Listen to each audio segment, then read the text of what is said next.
One thing you need to know about ball position is that the position of the ball is very important, but it's relative to your breastbone and not necessarily your foot position.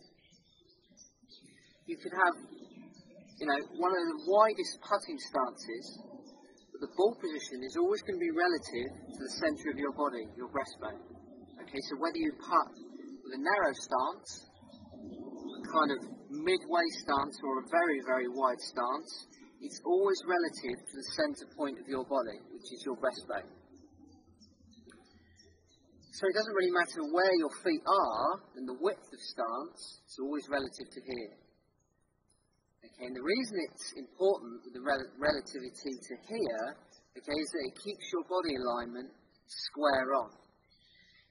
So if I was to play the ball forward in my stance, because I'm thinking, yeah, that's going to give me a nice upward stroke on the ball, if I've got a wide stance, that's going to start to alter my shoulder alignment.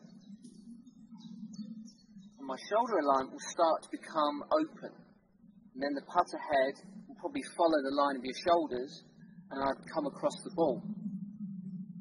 So if you always try and make sure that the ball is always maybe 1 to 2 inches ahead of your breastbone, it's going to give us a better chance of creating a better roll.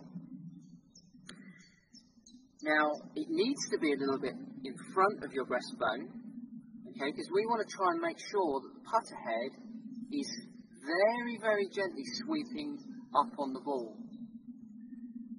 If you imagine that the lowest point of view arc of the club head is opposite your breastbone, that means the club will actually be on the way up. So it's actually kind of going like this.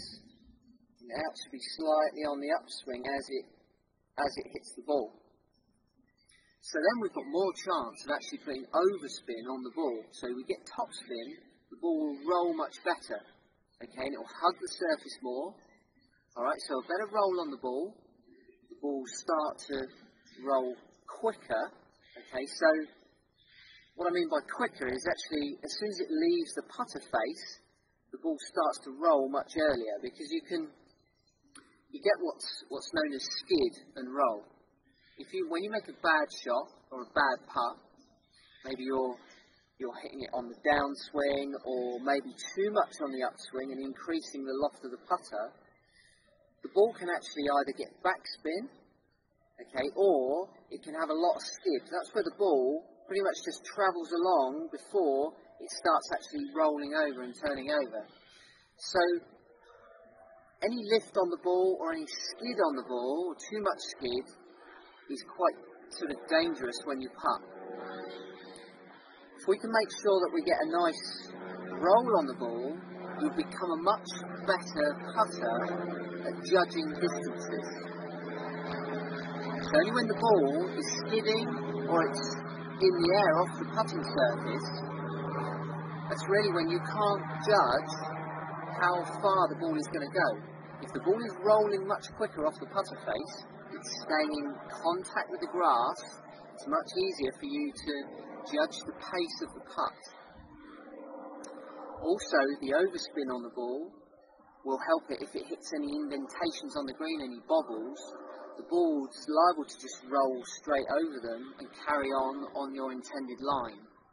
If the ball isn't rolling end over end, it's liable to hit a little indent or bobble and jump off course. So you can hold many more putts when the ball position is correct. Apply that with a great putting stroke, and you're going to see yourself hold some much longer putts probably, and much more consistent on holing out. So overall your putting stats can become much, much better.